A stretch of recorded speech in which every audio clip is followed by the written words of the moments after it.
Erev Tov. Alors, Teilim 74. Avant qu'on commence le Teilim, on va dire pourquoi on fait ce Teilim. Et on va se rappeler que ce soir, c'est la Hiloula de Yonatan Ben Uziel. Alors, pour toutes les personnes qui veulent se marier, qui sont en Shidour ou qui veulent rentrer en Shidour, qu'ils allument une bougie. Et Bet Hashem, c'est marqué que celui qui prie Yonatan Ben Uziel, Akadosh Baruch Hu, il écoute ses prières. Le 26 du mois de Sivan, alors tous ceux qui veulent se marier, Khatanim, parents de Kalot, que Akadosh Baruch Hu, il écoute leur tefila et que Yonatan Ben Uziel, il prie pour eux. Petite histoire personnelle, j'étais il y a 30 ans sur le kever de Yonatan Ben Uziel et j'ai prié là-bas et sans le savoir, quelques jours avant, mon épouse était aussi là-bas. Et quelques mois après, on s'est mariés.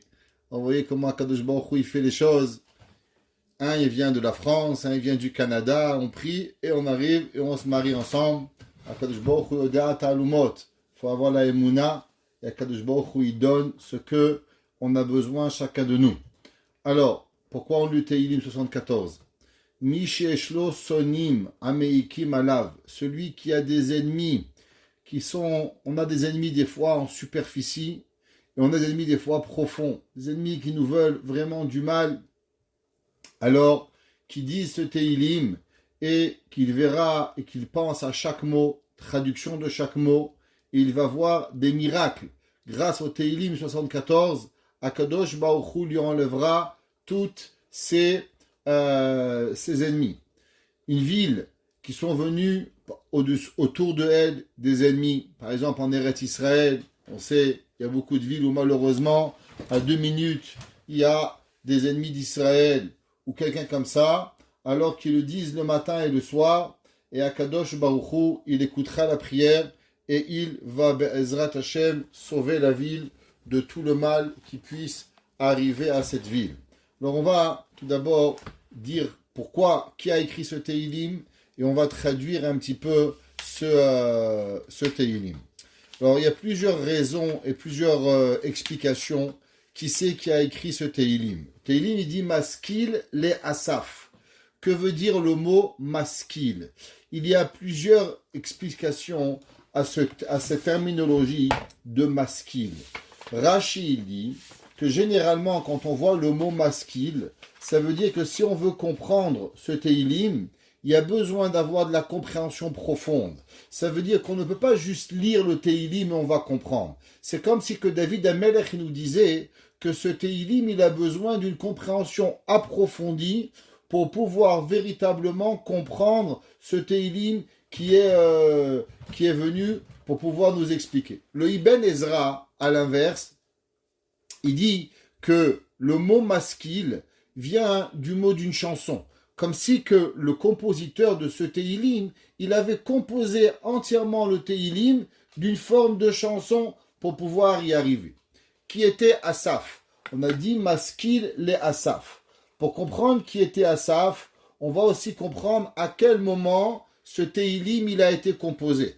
Est-ce que ce Teilim il a été écrit par un homme qui s'appelle Asaph, qui était un Lévi, qui était Behemet au Bet Hamikdash, ou à l'époque de David Amelech, et il va écrire ce Teilim, ou en vérité Asaph était un homme qui était beaucoup plus loin, et qui va être à la destruction du 2e temple. Et David Amelech, avec sa névoie, il va réécrire, et il va écrire le Teilim de Asaph, que Asaph va composer beaucoup plus tard à travers le temps.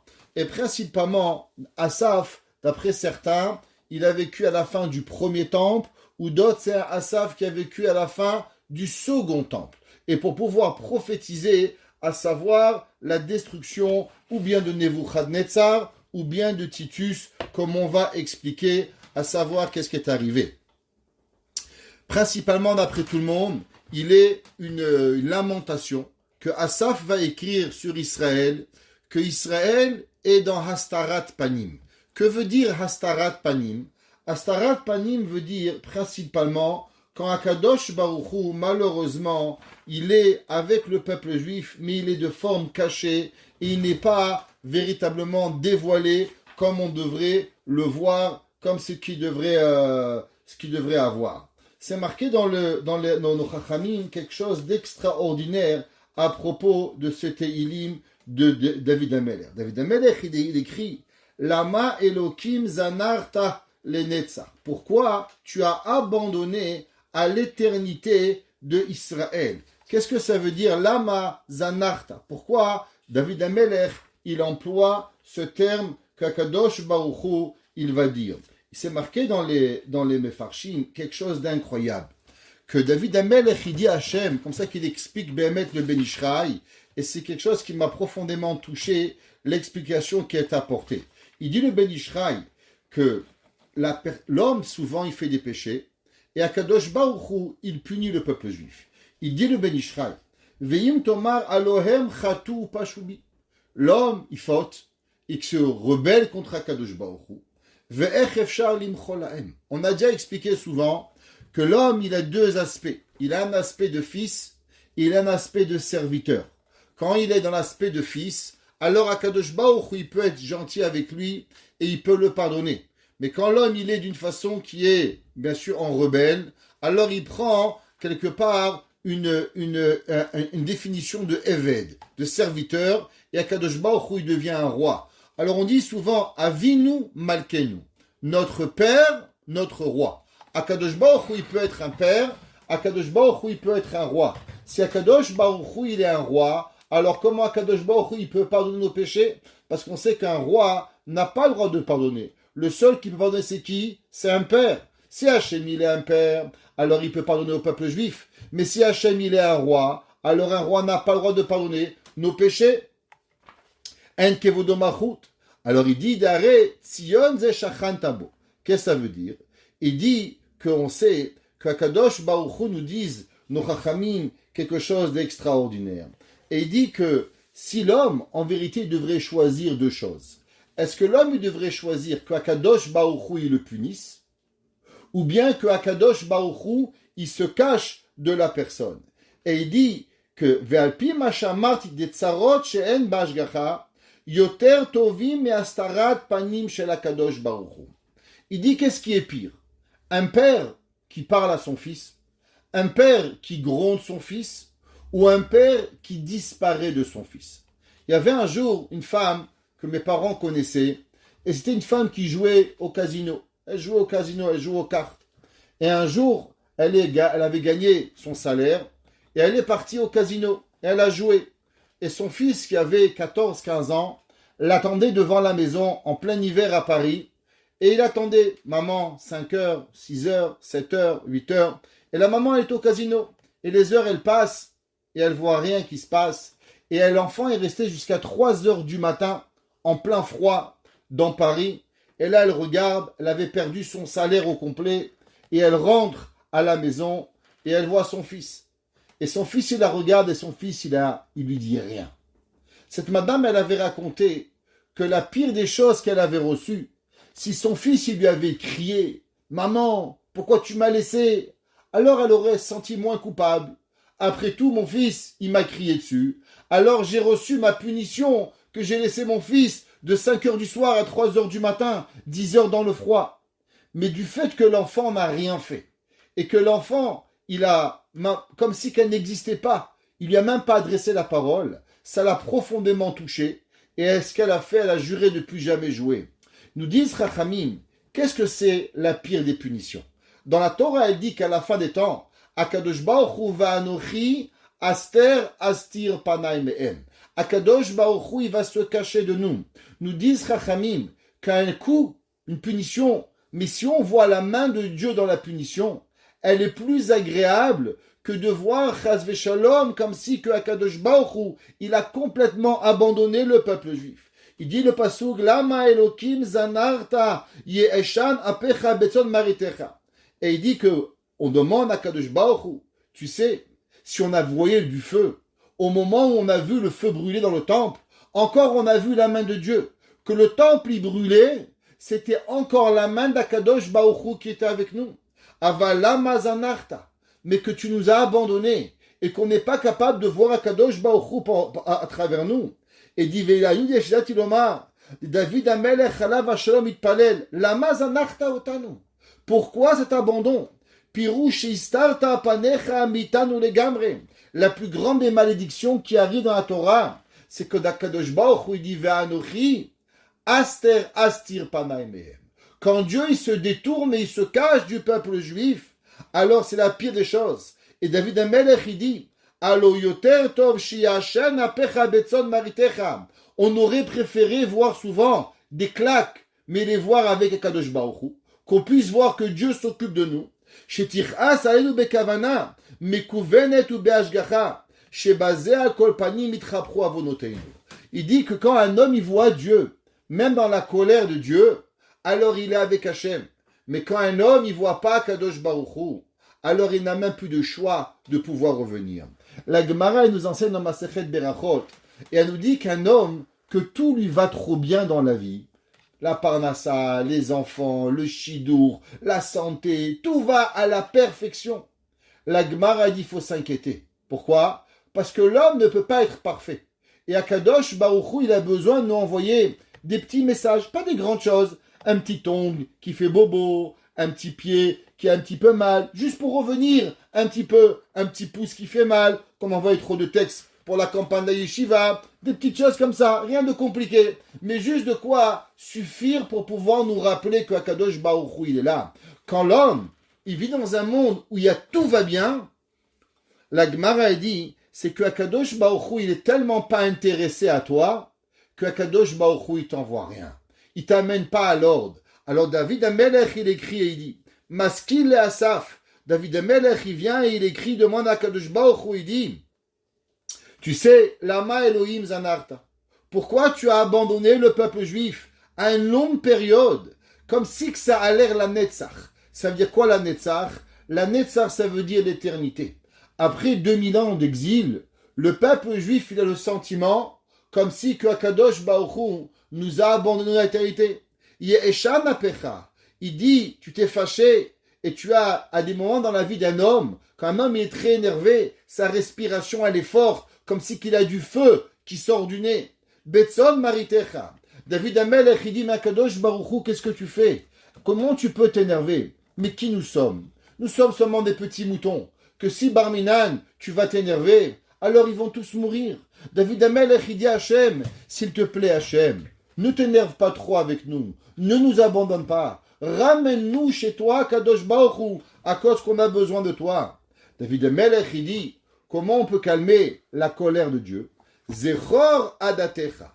Souviens-toi de ton assemblée, de ton peuple, Kanita, que tu as acquéri. On sait qu'au moment où Akadosh Baruch Hu, il nous a sortis d'Égypte, Akadosh Baruch Hu, il a dit que le Ham Israël, Amzu Kanita, Tevi'emo v'titaemo. On est tous les jours dans la Shirat Hayam, Amzu, ce peuple-là, Kanita, tu l'as acquéri. David Amelech, il dit à Akadosh Baruch Hu, comment un homme qui acquérit quelque chose, il pourrait le jeter et pas s'en servir? Un homme, il a un objet, un homme, il achète une montre, un homme, il achète n'importe quoi. Est-ce qu'il va la prendre, il va la jeter? Chas v'shalom, il va faire attention à ces affaires-là. Pareil, David Amelech, il demande, s'il te plaît, Kadosh Baruch Hu, rappelle-toi la nation d'Israël, Kanita, Kedem, Ga'alta, Shevet Nachalatecha, que depuis le moment où nous sommes sortis d'Égypte, alors tu nous as pris pour être tes serviteurs, et tu nous as apporté Helar Tzion. Et Akadosh Baruch Hu, il a apporté le peuple juif sur la montagne de Tzion d'Yerushalayim,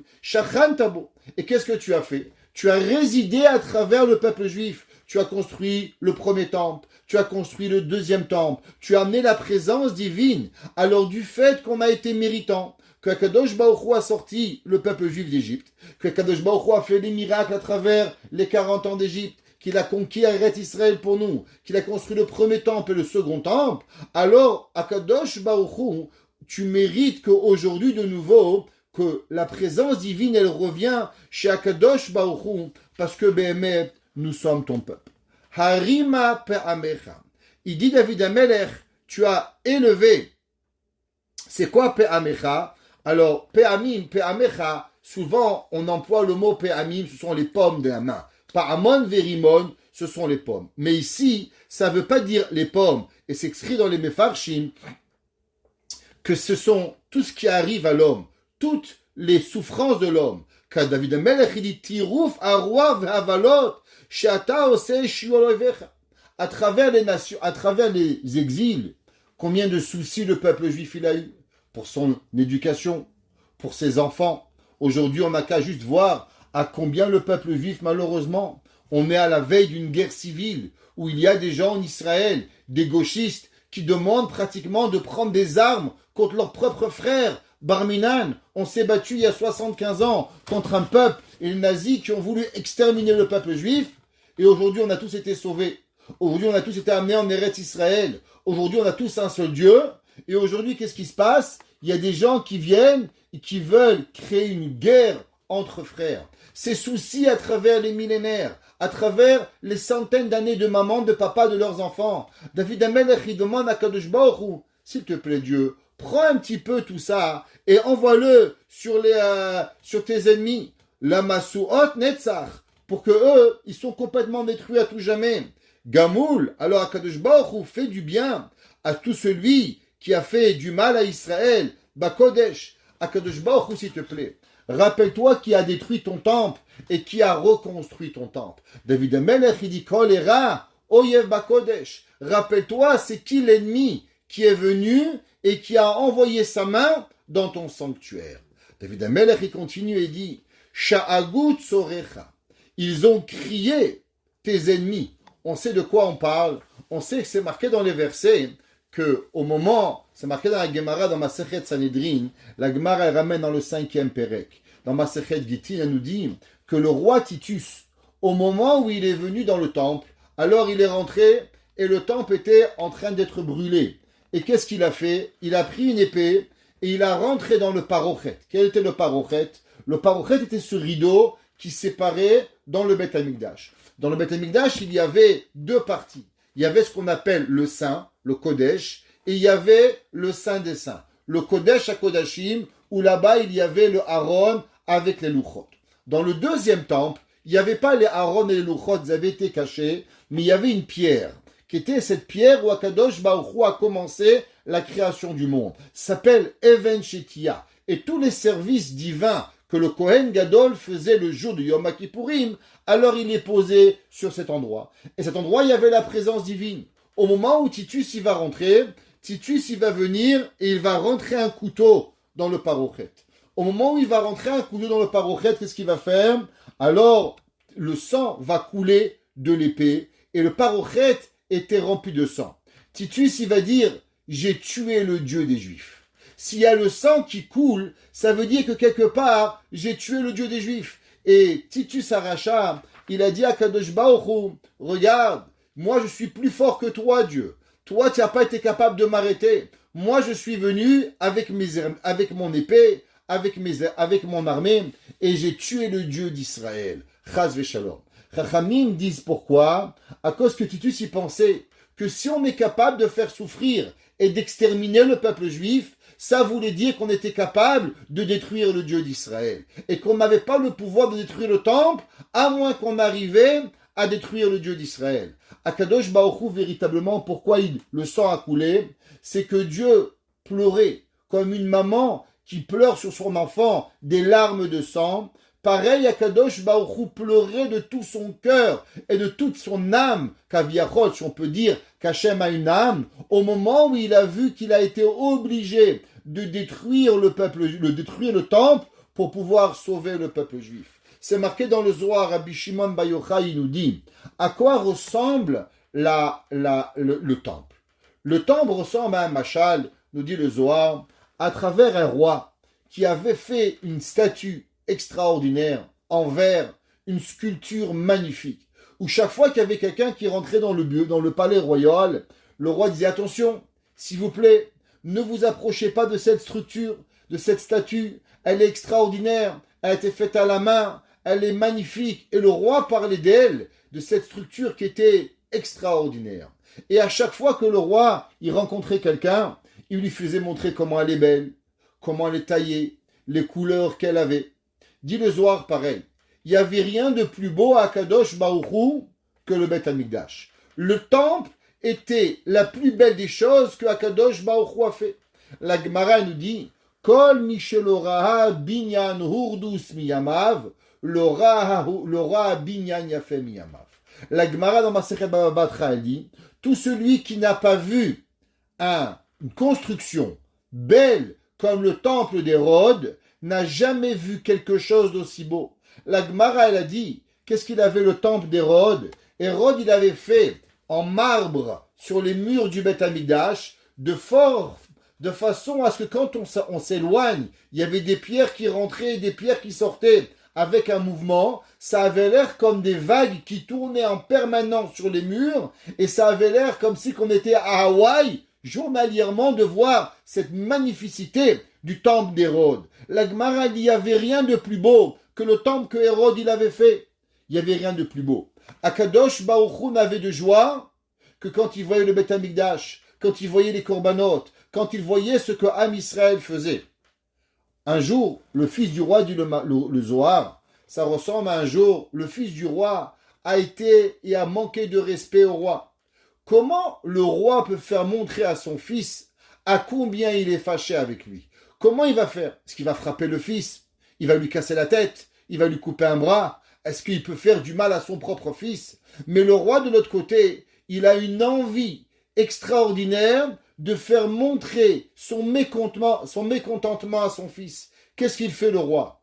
Eh bien, le roi, il prend ce vase, il prend cette structure qu'il a fait et qui lui était très chère, il la prend et il la jette par terre. Et au moment où il la jette par terre, elle vole en éclats et tout le palais ne peut pas croire ce que le roi a fait, que le roi, il a détruit la chose qui était la plus chère au roi. Et tout le monde se demande, mais qu'est-ce qui se passe? Mais d'autre côté, tout le monde comprend que le roi, il veut expliquer à son fils à combien la tristesse du roi elle est. Quand le roi, il a voulu faire montrer à combien il est triste d'avoir, alors automatiquement, il a cassé sa statuette. Pareil, dire le Zohar, Akadosh Baruch Hu, quand il fait du mal, il n'est jamais heureux. Pourquoi? Parce qu'après tout, ce sont les créatures d'Akadosh Baruch Hu. Tout ce qu'Akadosh Baruch Hu a créé, Akadosh Baruch Hu a créé avec une raison. Que ça soit un homme, un animal, un juif, un non-juif, n'importe quoi qu'Hachem crée, il y a une raison particulière. Et au moment où Akadosh Baruch Hu doit le détruire, il y a une peine chez Akadosh Baruch Hu qui est créée. Dit le Zohar, mais il y a une seule destruction que Akadosh Baruch Hu a été heureux, c'est au moment où Akadosh Baruch Hu il a détruit le temple. Il dit Rabbi Shimon Bar Yochai, pourquoi Akadosh Baruch Hu il a été heureux? Pas Barminan parce qu'il nous a punis. Parce qu'Akadosh Baruch Hu il a voulu nous faire comprendre à combien on était cher à ses yeux. Si on devait choisir entre Akadosh Baruch Hu et le peuple juif, alors Akadosh Baruch Hu nous a fait montrer qu'il choisissait le peuple juif plus que le temple. On avait ramené une fois dans un cours précédent une question très intéressante.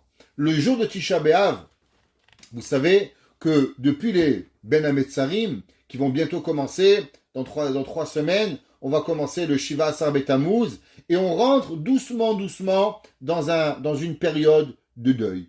D'abord, on arrête les mariages, on arrête la musique, après on va arrêter les habits neufs, après on va arrêter de manger la viande, et plus on arrive, et plus on se rapproche de Tisha B'Av, et plus la sévérité du deuil, elle va grandir. Et à ce moment-là, il y a une question qui est incroyable. La Gemara a dit, à quel moment le temple il a été détruit?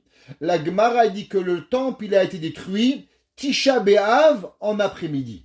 Ça veut dire que à la deuxième partie de Tisha B'Av, c'est là que Akadosh Baruch Hu il a envoyé le feu dans Sion.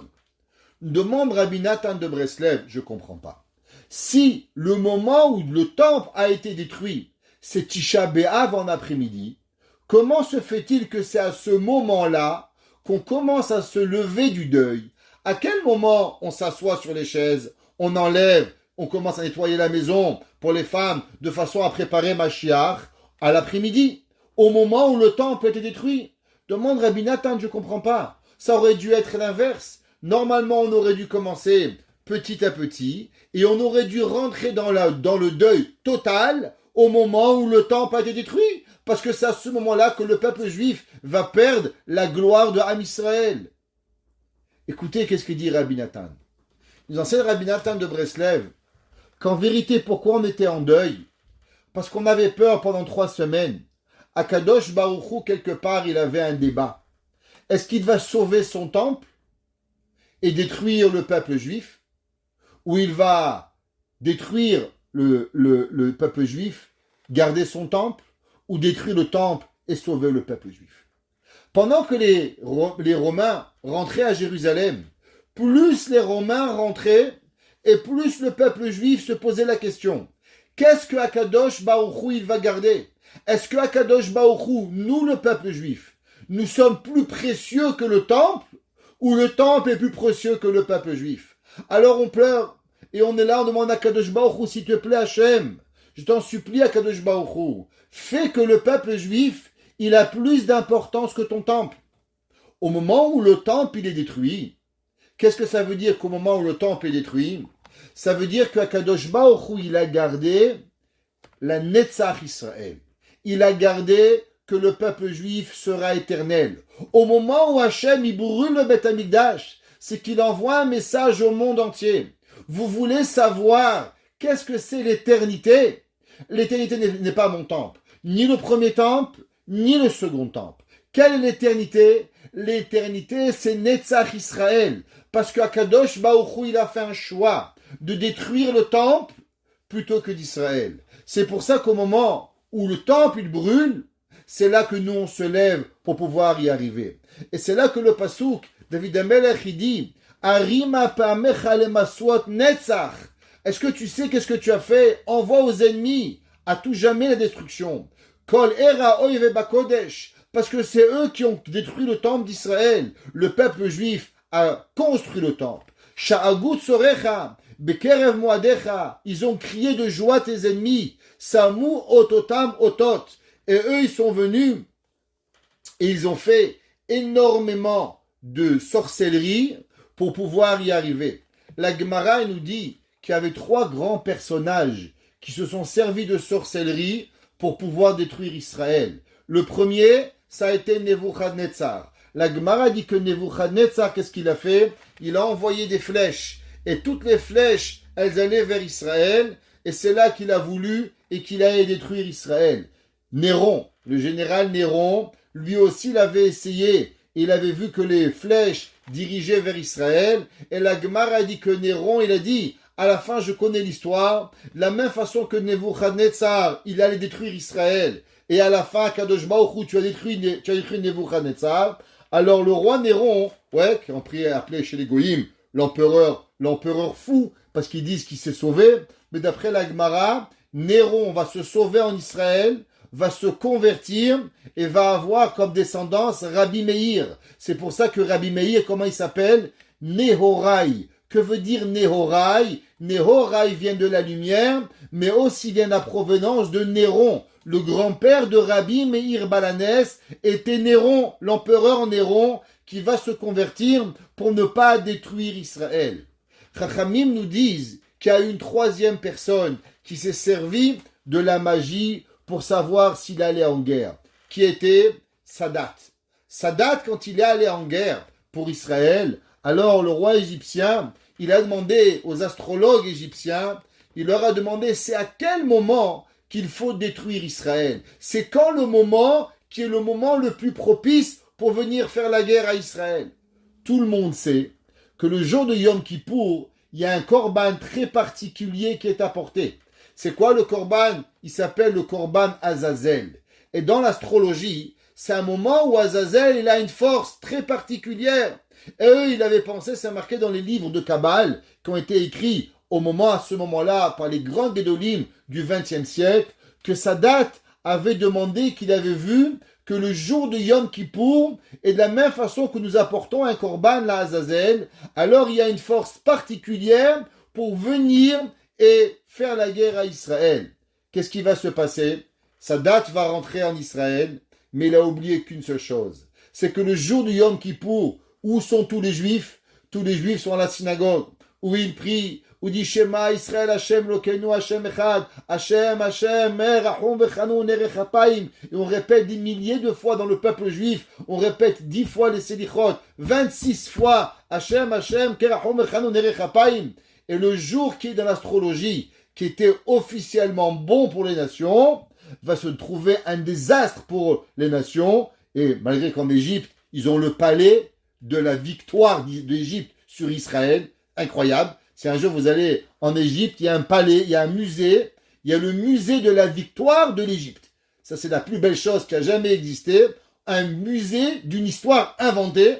Mais en tout cas, ils sont forts. En Égypte, ils l'ont même inventé. Et tout ça, pourquoi? Parce que Akadosh Baruch Hu, il dit, David Amelech, il a dit que malheureusement, les goïms, ils vont venir, ils vont se venger et ils vont venir faire des signes pour pouvoir gagner. Mais en vérité, Akadosh Baruch Hu, il va nous sauver.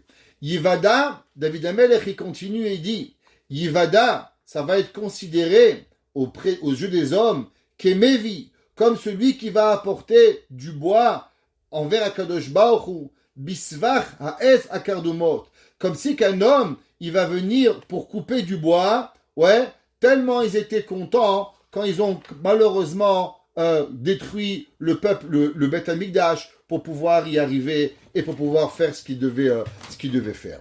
Le temps y passe et j'aimerais partager avec vous quelques enseignements extraordinaires qui sont dans ce Teilim. Pardon. David Amelech,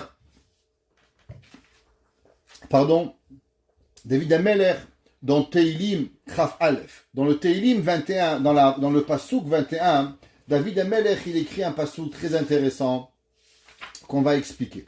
David Amelech, il écrit et il dit la chose suivante.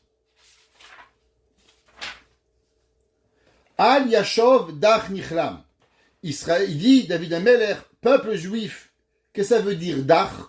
Dach, ça veut dire Hamedouké, qui est quelque part, traduction littérale, qui est quelque part en tristesse dans l'exil, et que il prie devant toi, Kadosh Baruch Hu.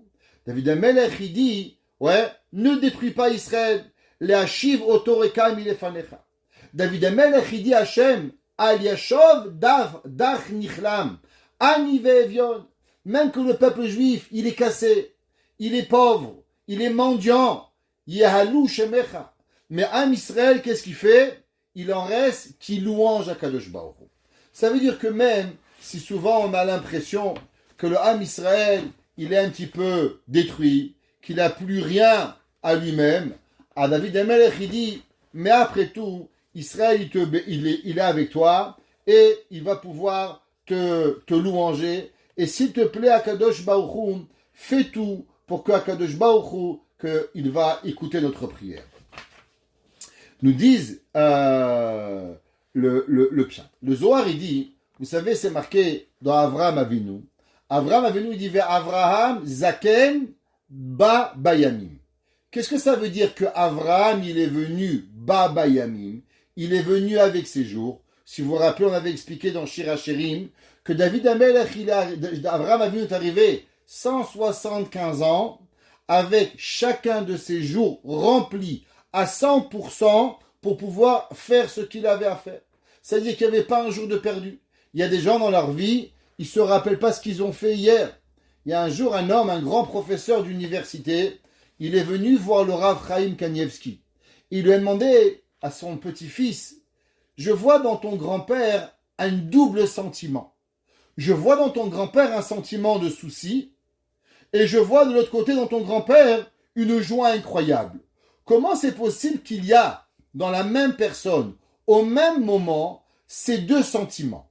Le sentiment comme si quelqu'un qui est soucieux, et de l'autre côté un sentiment de joie.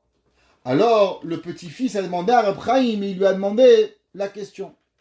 Rav Chaim Kanievski a demandé au professeur, monsieur le professeur, j'ai une question pour vous. Combien de doctorats avez-vous? Alors il lui dit, regardez, j'ai plusieurs doctorats honorifiques, doctorat de Bar-Ilan, doctorat de New York, et de Boston, plusieurs doctorats. Il lui dit, comment vous étiez quelques jours, quelques semaines avant l'examen de votre doctorat? Il a dit, Kvod Harav, vous savez, avoir un doctorat, c'est pas un jeu. C'est des heures et des heures et des jours et des mois et des livres de préparation.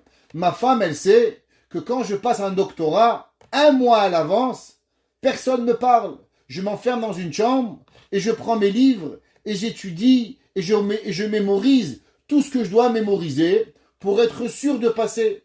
Et il dit, sachez, plus j'avance et plus mon orgueil elle est grande. Il y a 3 doctorats. Est-ce que je vais rater le 4e? Est-ce que je vais rater le 5e? Et plus j'avance, et pas c'est moins difficile. Plus le stress y monte parce que j'ai un orgueil personnel à réussir ce que j'entreprends. J'ai une femme, j'ai des enfants, des petits-enfants, des élèves, des gens qui me suivent sur Facebook, Instagram. Et donc automatiquement, j'ai de plus en plus de pression. Et plus j'ai de la pression, plus les jours qui précèdent mon examen, je suis imparlable. Il lui a dit, et comment vous êtes le lendemain que vous avez reçu votre examen, que vous avez réussi, votre note? Il dit, mais je prends ma femme, mes enfants, mes petits-enfants, on va au restaurant, on va en vacances, on danse, on est heureux, grâce à eux, Baruch Hashem, je suis arrivé. Il lui a dit Rav Chaim Kanievski, c'est exactement comme ça que je me sens tous les jours. Tous les jours dans ma vie, j'ai des obligations d'étudier. Tous les jours, j'ai des mitzvot à accomplir. Alors ces mitzvot, elles sont chez moi. Chaque jour, je me pose la question, est-ce que je vais avoir ce résultat attendu? Comme vous avez un doctorat, eh ben moi j'ai des pages de Gemara, j'ai des traités de Talmud à apprendre, de la Mishnah, du Zohar, et chaque jour je me pose la question, est-ce que je vais réussir à accomplir l'étude que je me suis donnée aujourd'hui? Le Rav Chaim Kanievski, il avait ce qu'on appelle des chovot, il s'était donné des dettes. C'était quoi les dettes? Des certains montants de pages de Talmud dans le Babylone, dans le Yerushalmi, dans le Zohar, dans le Midrash, à étudier. Et chaque jour, il avait ses obligations. Il dit alors, chaque jour, j'ai cette angoisse que vous avez, vous, une fois tous les 4 ans. Mais de l'autre côté, qu'est-ce que j'ai? Chaque jour, je réussis. Alors, chaque jour, j'ai cette joie extraordinaire que vous avez une fois par 4 ans. Alors moi, je l'ai tous les jours. Et c'est ça, ce double sentiment que nous avons. Ça veut dire qu'Avraham Avinu, nous dit le Midrash, il ramène dans le Zohar, Avraham Zaken Babayamim. L'homme, il doit arriver avec ses jours, tous les jours de sa vie, avec un accomplissement. Qu'est-ce que tu as fait? Il y a un jour, on ne rappellera jamais plus que ça, ce qu'il avait dit un jour le grand Mashgiach, le Rav Rubin. Il a dit, les gens, ils disent, what are you doing?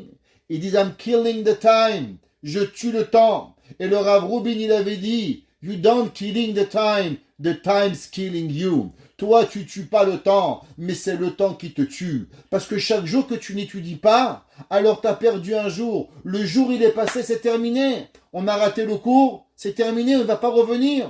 Un jour, on va rater une tefila, on a raté la tefila, ça va jamais revenir. Le moment ne va pas revenir. Le Midrash nous dit, et c'est marqué dans la Gemara, que tout celui qui a omis de dire Kriyat Shema un jour, c'est comme si qui n'a jamais dit Kriyat Shema toute sa vie. Demande Rav Aaron Kotler. Il dit, je comprends pas. Un homme, il a fait toute sa vie Kriyat Shema, matin, soir. Meskin, le pauvre, un jour il s'est endormi, il s'est réveillé à midi, il était épuisé. Tu dis quoi, toute ta vie, ça y est, khalas, toute ta vie ça sert à rien, c'est comme si tu n'as rien fait. Il dit, où est la Rachmanout? Où est mon effort quotidien que j'ai fait tous les jours, je me suis réveillé. Il y a des gens, Béhémet, sont extraordinaires. Il y a des gens qui rappent à Minyan. J'ai un ami à moi qui voyage énormément. Il peut payer des billets 3-4 fois plus cher.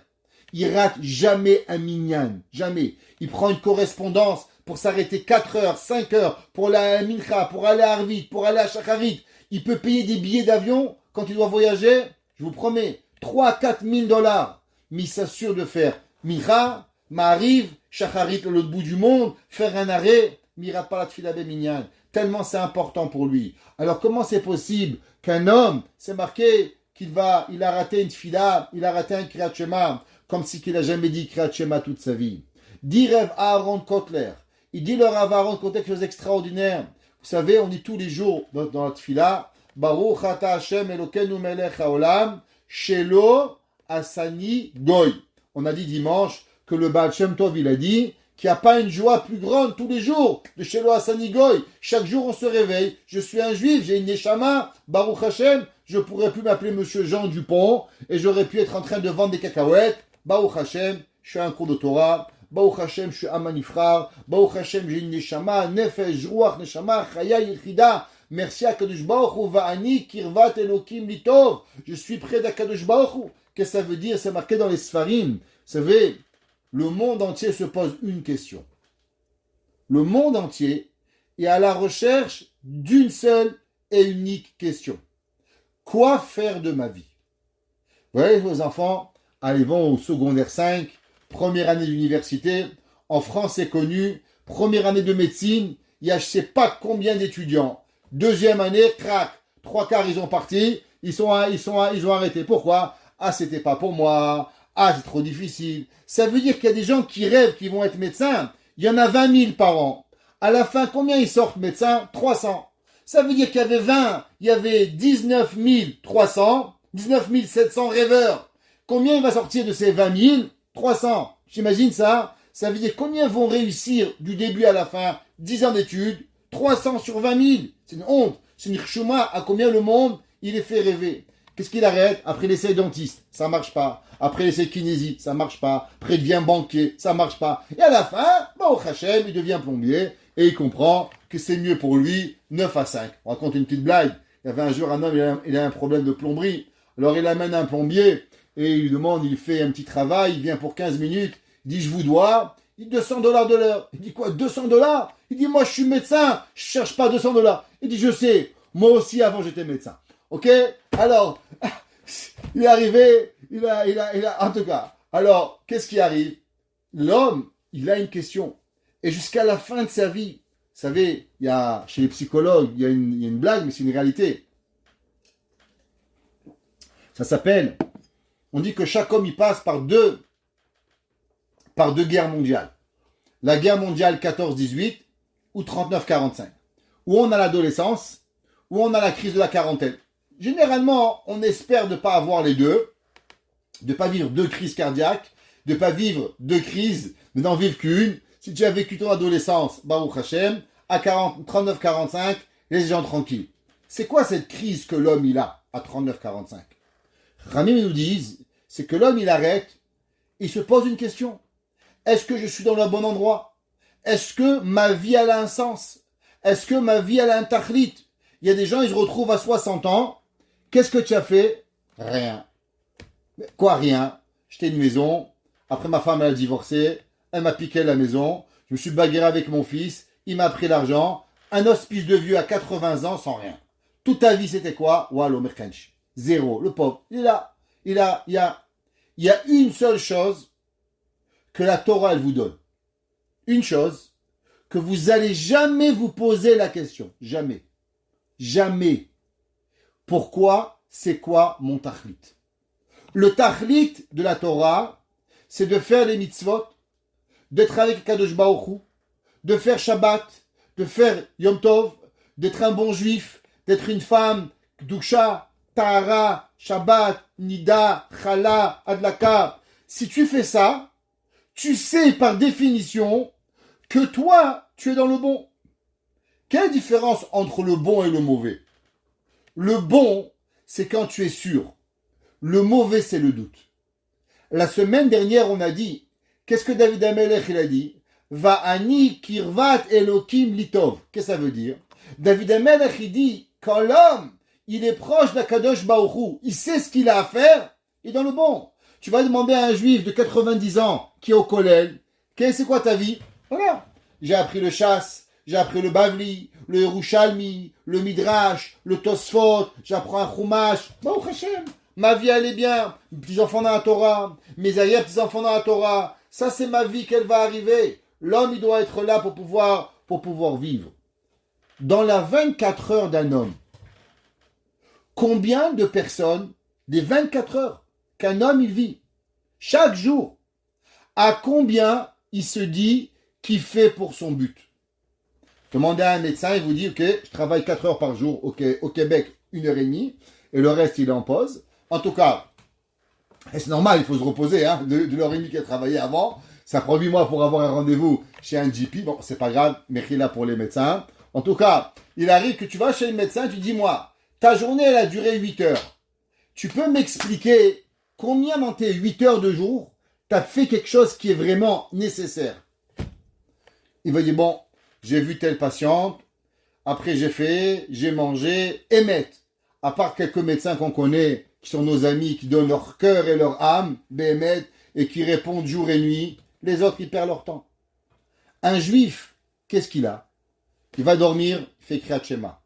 Il dort sur le côté gauche, après il dort sur le côté droit, il met le Negel Vaser, il se lève le matin, Modéani, Birkot HaShachar, Tefila, Tefili, il va étudier, il mange, Birkat Amazon, Bracha avant, Bracha après, tout ce qu'il fait, il gagne $100, $10 la tzedaka, le reste, $79 pour arriver à payer l'école des enfants, $5 pour sa femme et $4 de dette. Non, pardon. Alors, il arrive, et à la fin, qu'est-ce qu'il a? Baruch Hashem.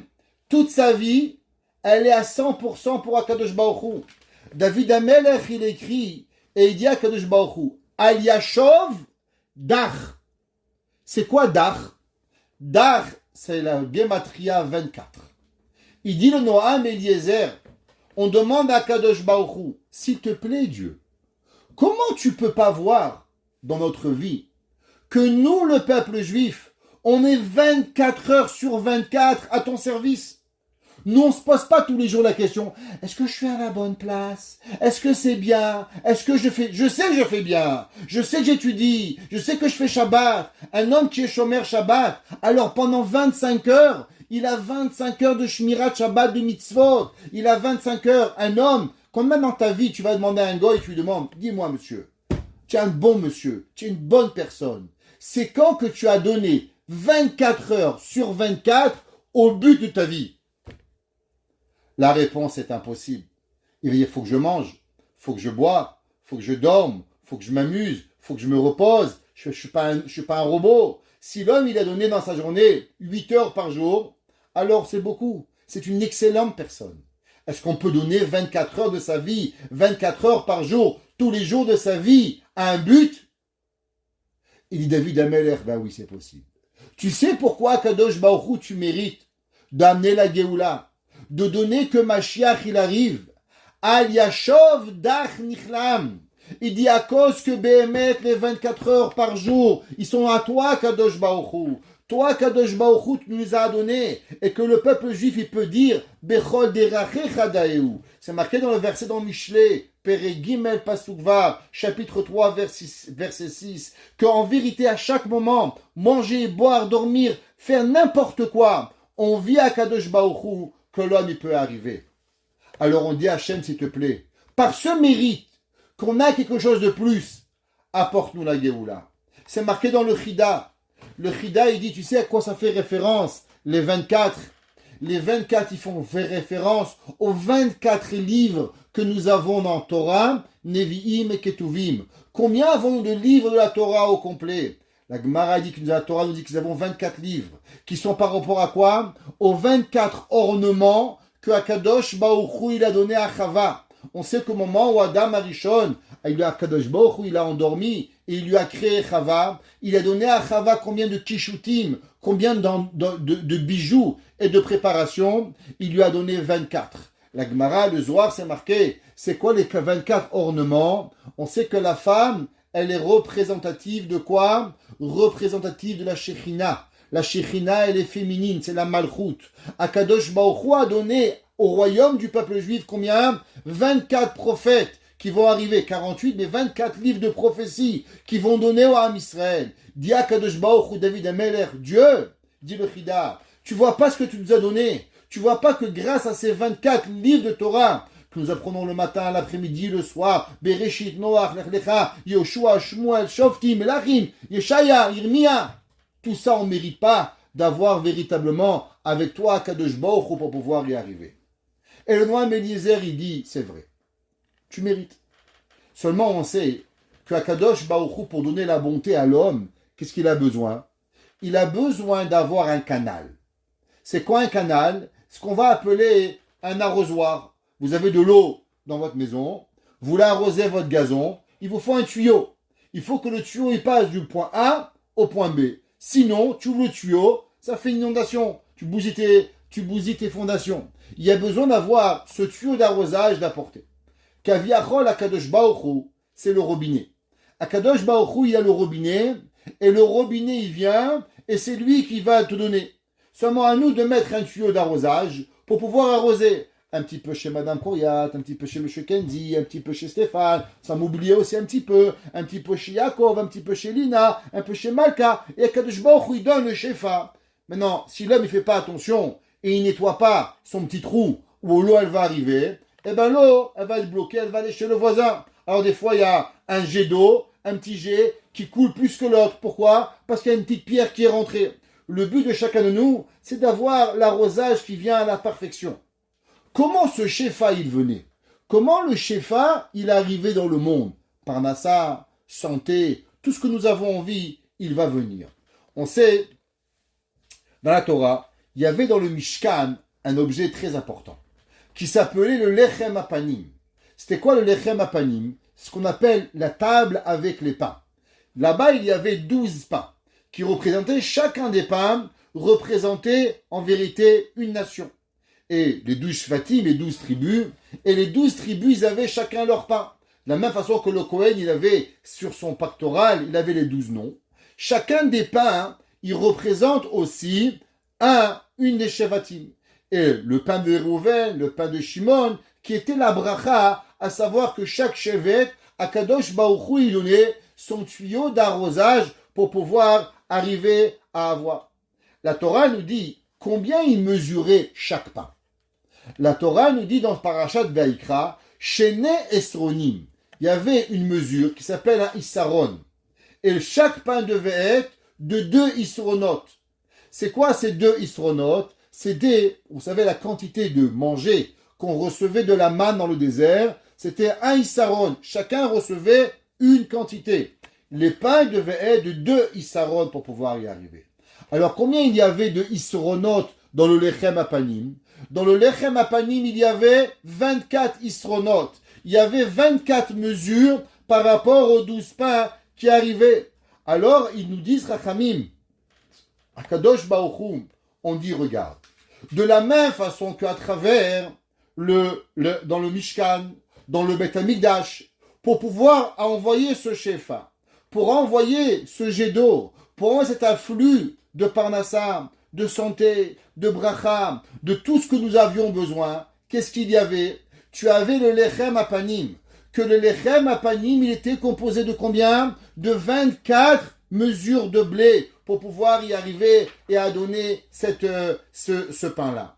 Eh bien, pareil, nous avons aujourd'hui les 24 livres de la Torah. Nous avons les 24 heures par jour. Nous dit le Noam Eliezer, Akadosh Baruch Hu demande, s'il te plaît, Dieu, donne, amène le Shefa, donne au Ham Israël, donne à cette nation une bracha. Pourquoi on a dit, vous savez, il y a une mitzvah particulière, que les mamans, elles font le pain, Erev Shabbat. Pourquoi? Et si madame, elle ne sait pas très bien faire du pain, et monsieur, il sait mieux faire du pain que madame. Madame, elle n'est pas une bonne cuisinière, et pas une bonne pâtissière. Pourquoi Chacham, ils ont inventé que c'est madame qui doit faire du pain? Pourquoi? Viens, on va dire que monsieur, il apprend à faire du pain, et on partage. Une fois monsieur, une fois madame. C'est quoi le but? Que la madame, c'est elle qui fait le lechem, c'est elle qui fait le pain, Erev Shabbat, pour pouvoir y arriver. On a dit au début qu'au moment où Chava, Akadosh Baruch Hu, il a donné à Chava, il a préparé Chava pour Adam Arishon. Il faut bien comprendre que Adam et Chava, la première fois, il n'y avait pas de contact physique. Ça ne voulait rien dire, parce qu'on était avant la faute. Donc Adam et Chava n'étaient pas du tout comme vous et moi, ni t'es beau, ni t'es belle, ni le coup de foudre, ni t'es mignon. Il n'y a pas tout ça, ça n'existait pas. On parle d'humains qui n'ont rien d'humain. On parle de choses très profondes que même nous, on ne comprend pas. Alors je pose une question. Si Akadosh Baruch Hu, il va donner Chava à Adam Arishon, pourquoi il a besoin de lui donner et de la préparer avec 24 ornements? À quoi ça sert?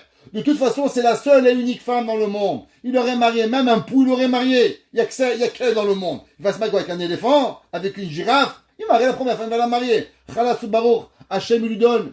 Qu'est-ce que lui peut savoir ce que c'est beau ou c'est moche? Beau ou moche? Malheureusement, c'est beaucoup dans quoi? C'est beaucoup dans la comparaison. Un homme, il voit un blond, il voit une brune, il voit une rousse. Ouais, il voit, mais dans le monde, qu'avec un homme et avec une femme, Chava, avec un seul homme, a dit, ça c'est un humain, je me marie. Adam Arishon, il a vu Chava, c'était la seule femme, je me marie avec elle. Donc il pouvait ni la comparer avec personne. Alors en quoi il avait besoin qu'elle soit belle? Pourquoi Kadosh Baruch Hu, il a eu besoin de lui créer 24 ornements? Que la Gemara a dit qu'Hachem, il a dû faire les tresses à Chava dans les cheveux pour que Chava soit présentable. La réponse, vous comprenez vous-même, que ça n'a rien de matériel. Et tout ça, c'est spirituel. On a dit souvent dans le cours que toute la création du monde, elle est, pourquoi? Elle est pour la Malchut. C'est quoi la Malchut? La Malchut, c'est le règne d'Hachem. À travers quoi elle est représentée, le règne d'Hachem? Elle est représentée à travers deux choses.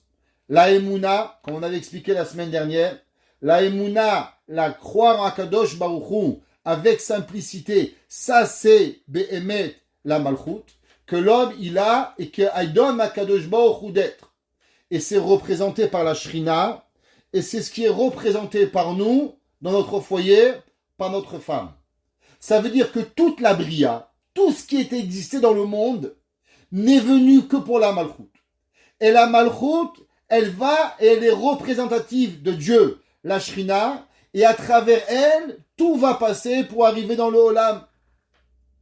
À Kadosh Baruch Hu, tous les vendredis, on faisait 24 pains. Pourquoi 24 pains? Pour se commémorer les 24 ornements que Chava, que Kadosh Baruch Hu lui a donnés. Et dit, tu sais, Kadosh Baruch Hu, il a écrit la Torah. La Torah, ce sont les 24 ornements avec quoi la Malchut, le royaume, il va venir, il va se donner au monde. Et que la parole de Dieu va être connue à travers Shmuel, à travers Yeshaya, à travers Yirmiya, Yechezkel, Daniel, Hanania, Mishaël, Azaria, Habakkuk, Amos, et ainsi de suite, tous les Nevi'im. À travers la parole de Dieu, la parole Malchut Pe Torah Shebe Pe, comme c'est écrit que la parole, elle est représentative de la Malchut d'Akadosh Baruch Hu, alors c'est elle qui va venir et qui va donner le shefa et l'abondance dans le monde. Pourquoi une femme, elle fait des chalotes? On ne peut pas les acheter. Malheureusement, peut-être des fois, elles sont même meilleures, c'est plus facile. Je ne sais même pas si c'est moins cher aujourd'hui, avec le prix de la farine que ça coûte en ce moment et de l'huile. Peut-être que même, c'est sûrement moins cher d'acheter que de faire. La réponse, elle n'est pas là. La réponse, elle est qu'au moment où une femme, elle fait le pain à la maison, elle tresse les chalotes comme on a l'habitude, alors elle amène dans son foyer les 24 portes et qu'à par rapport aux 24 heures de la journée, où chaque heure elle a besoin d'avoir un shefa, elle envoie besoin à chaque heure de notre journée, on a besoin d'avoir une influence positive de Akadosh Baruch Hu qui va venir par rapport aux 24 Isronim, quand la femme qui représente la Malchut, qui représente la Shrina, elle vient et elle donne Be'emet avec elle et elle fait ses chalotes, alors elle donne à Kadosh Baruch Hu, elle connecte le shefa, le tuyau d'arrosage à sa maison pour que la bracha elle vienne. On sait que le mot chita, avec quoi on fait des chalotes? Avec du blé. C'est quoi la valeur numérique de chita? Chita, c'est 22. Par rapport aux 22 lettres de l'alphabet. Pour nous apprendre qu'en vérité, grâce à quoi l'homme y mange, grâce à quoi l'homme, Akadosh Baruch Hu, il le nourrit, Akadosh Baruch Hu, il nourrit l'homme qu'à travers la Torah. S'il n'y a pas de Torah, il n'y a pas de quoi manger. Imen kemach en Torah, imen Torah en kemach. Là, qu'est-ce qui nourrit l'humanité? C'est ni l'Amérique, ni le Canada, ni le Chine, rien de tout ça. Ce qui nourrit l'humanité, c'est l'étude de la Torah. Grâce à l'étude de la Torah, Akadosh Baruch Hu, il envoie dans le monde un shefa. Comment on fait les chalotes? Avec deux mains. 22 lettres de l'alphabet, plus les deux mains de la maman. 22 plus 2, 24. David Amelech, il écrit et il dit, Al Yashov Dach Nichlam. Est-ce que tu sais pourquoi, toi, Kadosh Baruch Hu, tu ne vas pas annuler la bracha et tu vas apporter la Géoula au peuple juif? Parce que pendant 24 heures, on étudie. Parce que les 24 heures, ils arrivent et ils ont donné à Kadosh Baruch Hu pour pouvoir arriver, qu'on soit en permanente connexion. Par rapport aux 24 Nevi'im, Sifrei du Tanakh, par rapport aux 22 lettres de l'alphabet et les deux mains de la maman qui font 24, qui représentent Bémet le Shefa, ce que Akadosh Baruch Hu donne. Si un homme il savait à combien la femme elle lui apporte au moment des chalotes, chaque semaine il lui ferait pas un bouquet de fleurs skin, que la fleur, tu sais pas elle est où la fleur, entre deux bouts de verre, et elle est en train de pencher parce qu'il a pris la plus cheap qu'il a trouvée au magasin, il irait lui prendre le plus beau bouquet. Parce qu'en vérité, toute la parnassa, et je vais vous dire plus que ça, même pas seulement la parnassa physique, mais même toute la parnassa, le shefa, qui avait pour pouvoir dans la vie, Kedusha, Tahara, étude à Torah, tout elle vient à la maison grâce à quoi? Elle vient par rapport à la mitzvah de Chala. C'est pour ça que la Torah, qu'est-ce qu'on voit? La Torah après les Meraglim. La Torah après que les Meraglim, ils ont été punis malheureusement de ne pas rentrer en Eretz Israël. Ils ont été punis de ne pas arriver. C'est quoi la première mitzvah qu'on a reçue après qu'on a arrivé? On a reçu la mitzvah de Chala. Pourquoi on a reçu la mitzvah de Chala? Dans la paracha de cette semaine, juste parce que ça a à voir avec ça, désolé, il y a quelques minutes, il y a 3 mitzvot qui arrivent. Il y a 3 mitzvot cette semaine. Il y a la mitzvah de Chala, il y a la mitzvah de Tzitzit, et il y a la mitzvah de Nisou Chayayim, qui est quoi? Qui était renverser le vin sur le misbeach. Pourquoi, Be'emet, les 3 mitzvot sont dans parachat Shelach Lecha? Chachamim, ils nous disent qu'en vérité, il y avait dans les Meraglim, les explorateurs, ils ont dit à Kadosh Baruch Hu, tu veux qu'on va en Israël? Mais je ne comprends pas. Est-ce que tu sais qu'est-ce qu'on a dans le Mishkan? Dans le Mishkan, qu'est-ce qu'on a? On a tous les jours les Anané Kavod, on a les nuées célestes, on a la manne qu'on mange, et on a le BR de Myriam, l'eau de Myriam que l'on boit. Alors on est des gens bien, on étudie la Torah, on est proche de Dieu. On va aller faire quoi en Israël? On va aller planter du vin, planter des patates, manger des pastèques sans pépins? C'est pas intéressant. Vaut mieux rester dans le midbar, à la Shonara. Parce qu'ils ne comprenaient pas comment on peut vivre avec un monde différent. Nous dit le Sfat Emet, quelque chose d'extraordinaire. Dit le Sfat Emet, tu t'es trompé. Tu sais comment on peut arriver à gagner? Qu'est-ce que c'est marqué dans le Passouk? Le Passouk, il écrit et il dit Elohim zanachta la netzach. C'est quoi netzach? C'est quoi netzach qui arrive? Netzach be'emet, ce sont les 3 mitzvot. Première, nun, nisur. Tzadik, c'est tzitzit. Echet, c'est chala. C'est quoi le netzach? C'est quoi l'éternité du peuple juif? Il a dit à Kadosh Baruch Hu, vous avez rien compris. C'est vrai que j'avais donné en macro Anané Kavod, le puits de Myriam, la manne. Mais en micro, nous avons, chacun d'entre nous, nous avons aussi ces 3 mitzvot. Netzach, éternité. Tu sais où est la protection du juif? Tzitzit. T'as des tzitzit, tu es dans l'Anané Kavod. Toi, tu crois d'avoir des nuées célestes? C'est parce que t'as pas de tzitzit. T'as pas de tzitzit, tu vois pas. Tu es pas là. Alors t'es pas protégé. Et mais à quoi il sert à mettre un habit avec 4 coins? T'as rien compris, mon frère. Quand un homme, un papa, un des petits-enfants met le tzitzit, toute la maison, elle vit dans un monde de Anané Kavod. Quand le père, il met le katan tous les jours, alors il protège sa famille au total, comme si que la maison, elle est avec les Anané Kavod. Quand on faisait le Nisou Chayaim, quand on versait le vin sur le misbéach, aujourd'hui remplacé par le kidouche du vendredi soir, quand on verse le vin et on dit Yom Hashishi, Ele Moadé ou bien Simchatrem, alors cet aliment de vin, elle représente quoi? Elle représente Behemet, le Be'er Myriam, le Shefa qui vient. Et il y avait une chose qui s'appelle Lechem Abiri Machlouish, le pain des Malachim, ils ont mangé. Qu'est-ce que ça veut dire? Comment on peut transformer un bout de pain en une mitzvah? Comment on peut transformer un morceau de pain qui a aucune valeur en un shefa, entre un conduit de bracha matériel et spirituel. Tu sais comment? Eh bien, c'est avec la chala. Et c'est pour ça que David Amelech, il dit, Al tishkach, n'oublie pas le peuple juif. Tu sais pourquoi? La netzach. Parce que le peuple juif, ils ont gardé 3 mitzvot. Nun, Nisur, par rapport au vin, Tzadik, Tzitzit, Chet, Chala.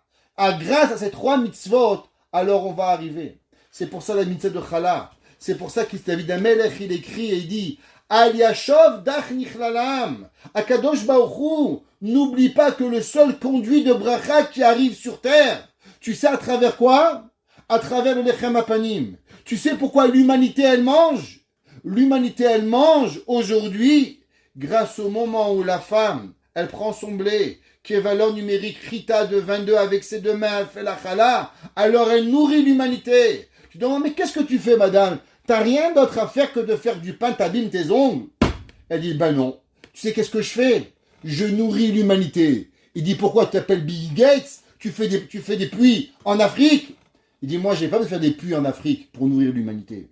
Quand je fais ma chala, quand je donne mon temps à Kadosh Baruch Hu, quand je me fatigue, alors je suis un lechem apanim. Le lechem apanim, il donnait la bracha. La Gemara dit qu'une miette de pain, elle nourrissait le Kohen, il avait plus faim pendant des jours. Pourquoi? Parce que bracha mitbarechet betoch me'av. David Amelech, il vient, il dit à Kadosh Baruch Hu, Kuma Elohim riva rivecha. Lève-toi, Kadosh Baruch Hu, fais ta guerre. Zechor pecherpatra minina vel kol hayom. S'il te plaît, revois la honte que nous amenons la bracha. Il y a un inverse, les goïms ils la prennent. Al tishkar kol sorecha. Souviens-toi, le cri de tes ennemis. She'on kamecha oletamid. Il dit à Saf, et s'il te plaît, à Kadosh Baruch Hu, amène-nous la Géoula. Et que bientôt, c'est pas seulement les chalotes des mamans, mais qu'on reçoit le lechem apanim, qu'on reçoit le netzach, comme c'est marqué que David Amelech il s'appelle Netzach, Mashiach il s'appelle Netzach, et que Bemera Biamenu Yirenu, et qu'on voit Yeshua Techa Ben Netzach, et qu'on puisse voir à tout jamais la Géoula Shlema Bimera Biamenu. Amen. Amen.